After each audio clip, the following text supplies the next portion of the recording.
For those who don't know me, I am Elizabeth from Brazil, and this is my first video in English. Yay! I decided to make this video in English because I was so inspired by so many American YouTubers that already made videos like this, and I don't know, I just felt like making a video in English so all those YouTubers that I shout out could see me and could understand me even though they don't speak Portuguese. So today's video is about this tag. Actually, let me explain first what is a tag. Tag, it's like a theme that when someone tags you or you tag someone, they have to talk about this same theme. But nobody actually tagged me on this, but I decided that I wanted to make this video because you'll see the tag is like so me.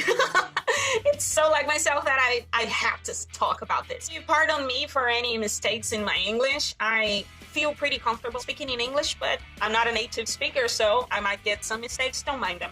Let's do this.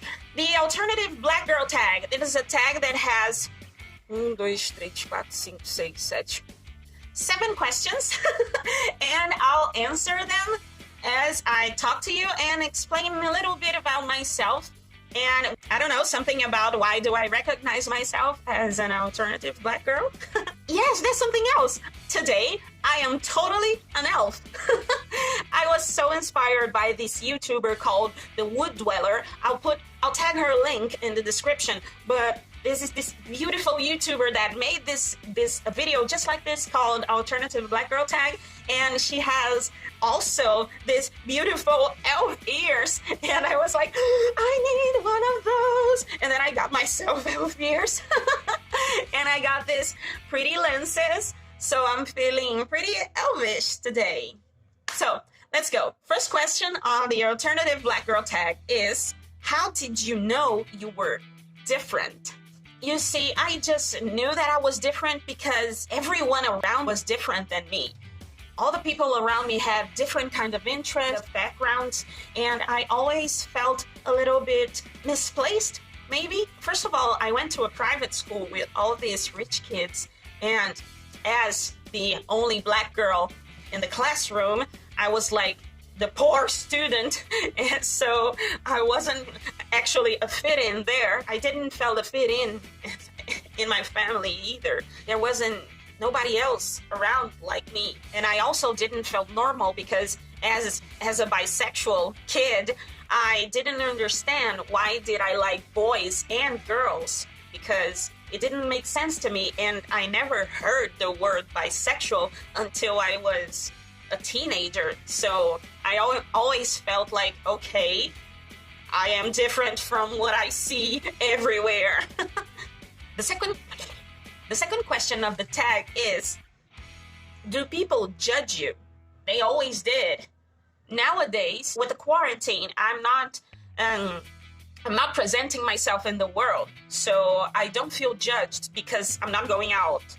But before the quarantine, yeah, I felt judged since I was born because I always act different. I talk different. I speak a lot. I move a lot. I get excited and I talk loudly. So everyone around me always know that I am there, and they always look at me. And it's for the good and for the bad. In my previous work, I always felt really judged because I work in IT, you know, technology, and there's a lot of white men, and whenever they see something different than a white man, it looks, you know, like a blue parrot. And then you, okay, look at that. This is a person. And I heard the word exotic a lot, so I felt judged, a little bit judged. At work, I am in a job. In this new job, we are all remote, so we don't actually see each other lively. So I think most of the prejudice stay out of the picture because you just listen to people and talk and write, so you don't actually see them unless they're in the camera, but this is you. Third question is, how do you react to negative people? I'm a pretty safe person, so negative people, I think I would try to talk first, to communicate, to understand the side of that person. Maybe it doesn't have information enough, you know, I'm a librarian, so I always think that people just don't have information enough. I didn't speak my fully mind. I always said what it was good. I always said the right thing, so everything would be all right. If someone wanted to start a fight, I would try to say the exact thing that would turn that person off, and then I would turn down that fight. But nowadays, how do I react to negative people? I think speak my mind a little bit more. The fourth question is, what does your family think? That's a good question. Well, I was raised in a very abusive environment, so I had to be an adaptive person because I had to adapt so I wouldn't get another beating from my dad. So I had to adapt to everything that he wanted us to say and to do. So yeah, change is part of who I am. So he didn't have to react to anything because every time I tried to do something different, like dye my hair or make a new earring, he would always try to stop me and say his way out of things and beat us until we gave up our idea. So he was very negative to things. So he always hid everything from him. When I had my first piercing, it was like the septum piercing, and I would always turn it up when I got home so no one saw my piercing. And anyway, when I got out of the house, so I pulled it out, and then I had my piercing like, yeah, it's a secret. My mom was always okay with everything because, you know, my father was so like suffocating us then that everything was okay with her. So actually, she didn't like all my piercings at first, but she got used to them, I think. Well, the really real thing that she was scared was when I got home with two boyfriends, a boyfriend and a girlfriend at the same time. And then I said, hello, I want you to meet my boyfriend and my girlfriend. We are like a walking threesome or something. Well, she had a little bit more a hard time accepting that, but she went well with it. We're all happy now. The fifth question is, how do you remain true to yourself? This is a great question. At the first, when I got into the labor market, I had to take off my piercings to work, and I accepted that because I needed the money and it was my first job and I didn't know better, so I took all my piercings every day to work.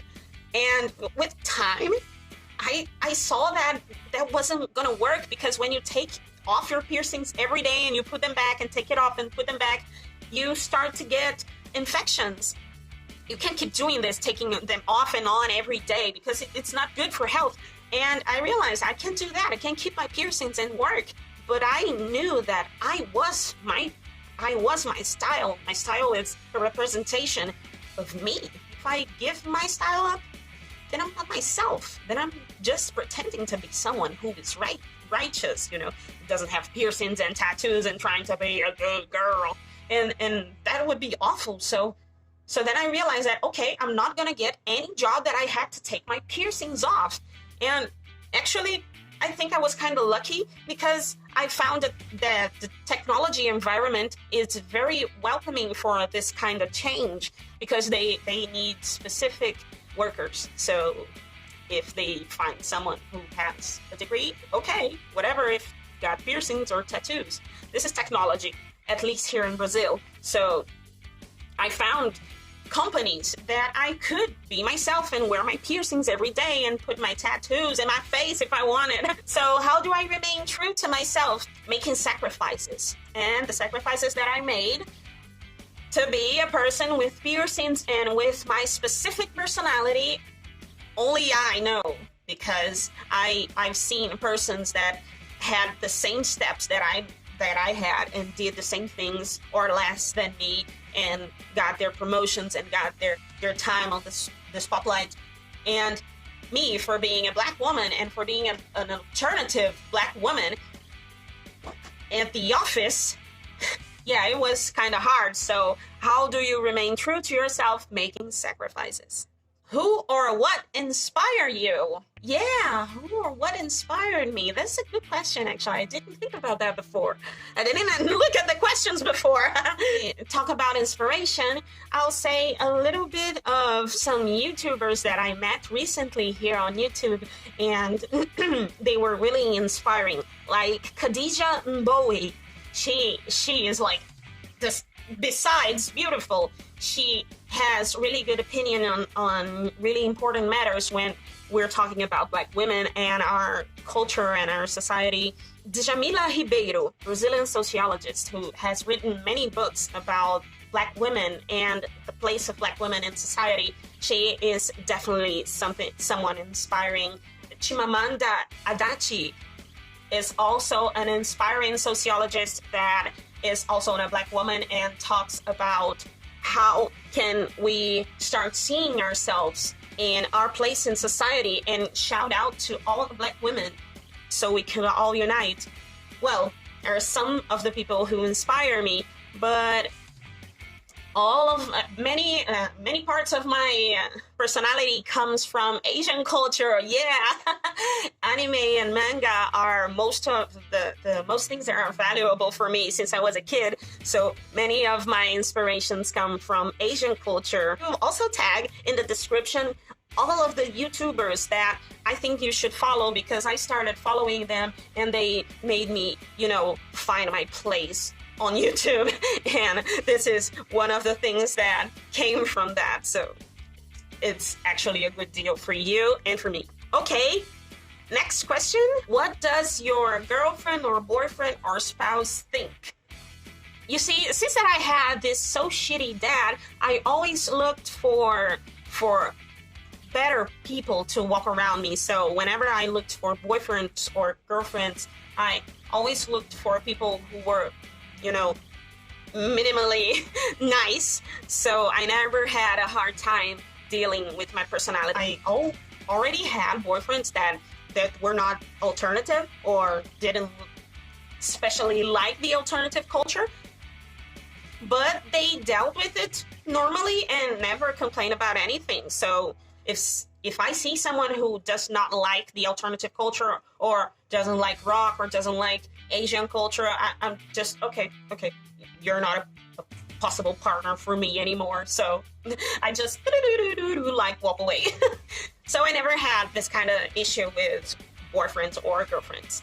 And the next step is tagging. As I already said, I had a bunch of Black YouTubers that you should definitely follow because you're gonna see yourself there. And they inspired me to make this video in English, so here I am. Thank you all. Well, I think the video is pretty long already, so thank you guys for listening to me. Please don't start correcting me on the comments. I'm just kidding, you can comment. If you want to say something, just comment. This is good for us. Don't forget to subscribe, like, and comment this video. Thank you so much. Tell me what you think. And if you didn't know that alternative Black girl tag was a thing in 2015, now you know, because it's not a thing now, but it was a while ago. Thank you. Bye-bye.